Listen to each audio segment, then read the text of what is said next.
broadcast is sponsored by DeMayo Law Offices, representing Carolinians since 1992.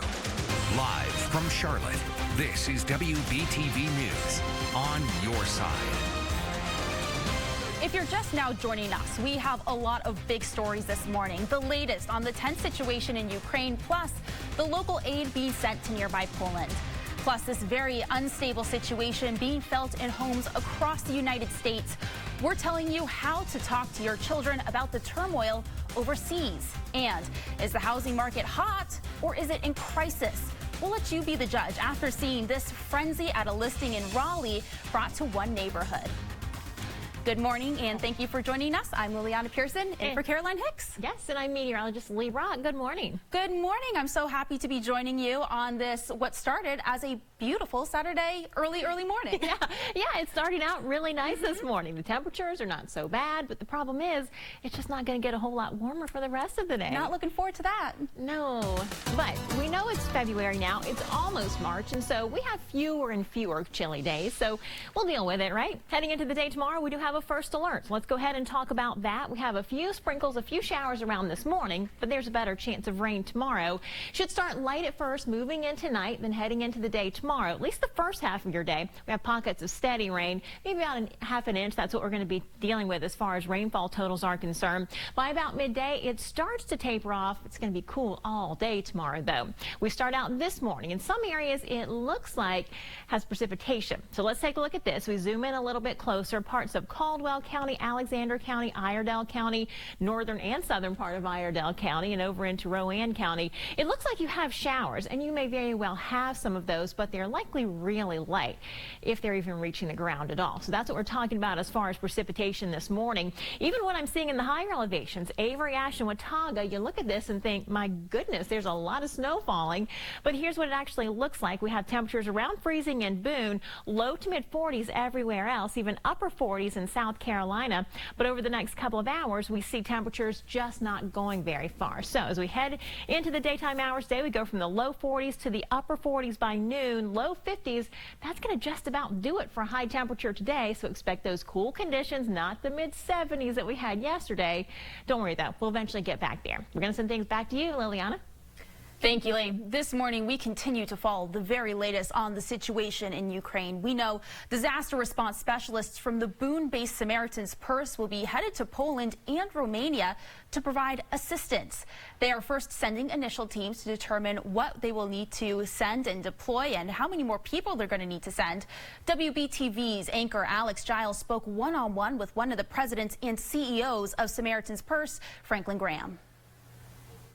Just days after the beginning of the Russian invasion of Ukraine, and the devastation is evident. People are fleeing the country as the Russian military leaves a wave of destruction. Aid workers from North Carolina-based Samaritan's Purse will be sent to countries surrounding Ukraine to help those in desperate need of assistance. With a situation like this, global impact, does it make the folks from Samaritan's Purse feel good to be able to assist in such dire circumstances? Well, our people are highly motivated, and they're motivated because of their faith in Jesus Christ, and they're going to help the people in his name. And so you're dealing with a team that's motivated. I don't have to motivate them. They're motivated. Motivated to assist in any way they can. Franklin Graham says Samaritan's Purse can help feed people and provide clothing. The organization also has a mobile field hospital that can be set up so doctors can treat trauma patients. So you'll have a couple of operating theaters. We'll have doctors that can do orthopedic as well as general surgery. You'll have an intensive care unit. Of course, you'll have the wards. It's not uncommon to see Samaritan's Purse helping people around the world, oftentimes in the wake of natural disasters. But they deploy to regions impacted by military conflict, too. This footage shows doctors working to help refugees in northern Iraq. They'll soon be ready to do the same in Europe. We've learned every year, and we just try to build on what we've learned and just make it better. Samaritan's Purse works with more than 3,000 churches across Ukraine and is in the process of distributing over 600,000 gift-filled Operation Christmas Child shoeboxes for children through those churches and ministry partners. Thousands of miles away from this war, Ukrainians in Charlotte are heartbroken as they watch all of this unfold. Boris Horgan says his friends and family are lining up to defend Ukraine, and he told WBTV's Nikki Hauser he's considering doing the same.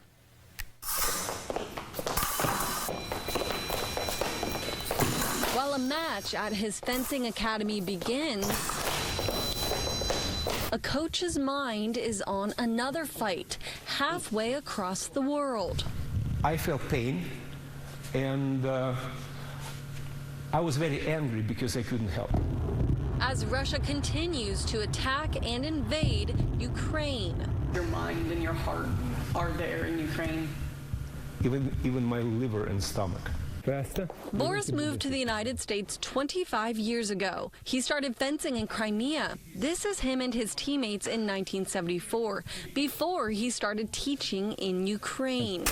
Boris says now many of his students are being drafted into the Ukrainian army. They must fight for real. I hope that everybody will survive.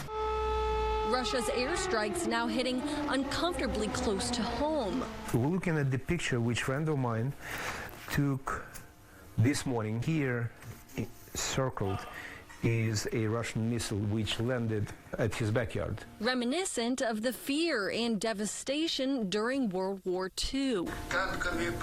So he survived that battle, and now he's 86 years old, and in order to survive, he's supposed to sit in the basement again.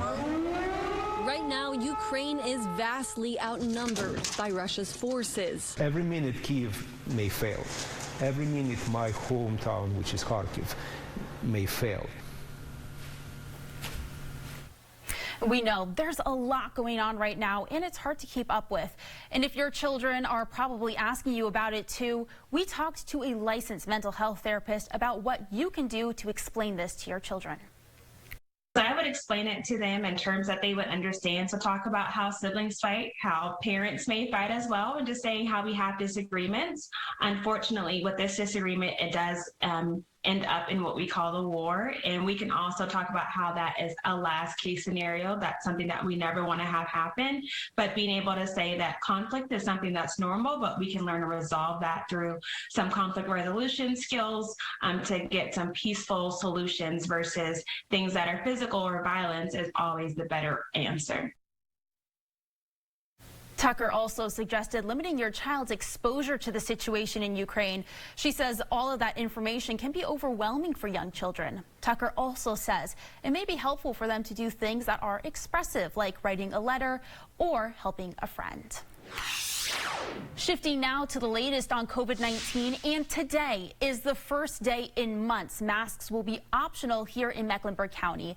The mandate officially dropped just a few hours ago at midnight. Some businesses may still encourage mask wearing. The CDC also releasing new guidance saying the focus is more on what's happening in hospitals and less on positive test results. The change means more counties are considered at low risk, and residents in those areas can drop their masks. WBTV's Morgan Newell is on your side with what all this means.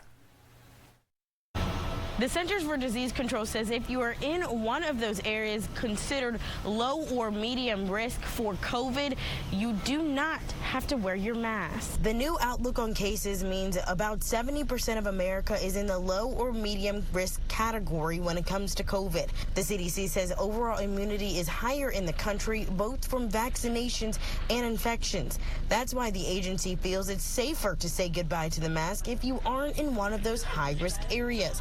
For those who are, the mask should still stick around. The agency also says these rules aren't hard and fast, so if states and local governments want to make their own rules, they can.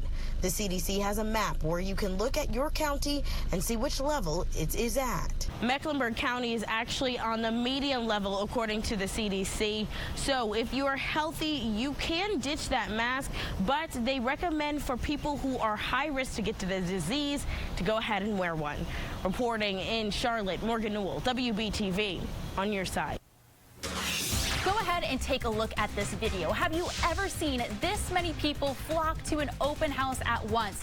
It happened in one Raleigh neighborhood. Now we're hearing from a realtor who says she's not at all surprised. Plus, nothing seems out of the ordinary about this doghouse, right? Coming up, we'll tell you why someone just spent thousands of dollars on it at auction.